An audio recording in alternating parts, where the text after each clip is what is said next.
Die koöperatiewe woord van God gemeenskap is daardie gelowiges wat reeds in geestelike plekke is terwyl hulle ook nog in vernederde aardse liggame is. Dis die wat bewus is van hulle siele se redding en opstanding uit die plek van die doderyk. Nou reeds oorgebring is na die in Christus koöperatiewe liggaam en reeds in die gees wandel nou op aarde in hulle generasie, terwyl hulle geloof gehoorsaam luister na die geeswoord wat in hulle die lewe is.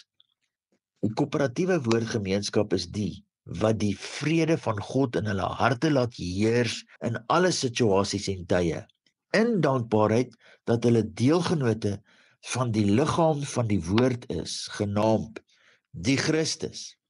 Hulle laat die geeswoord van Christus ryklik in hulle woon in alle wysheid.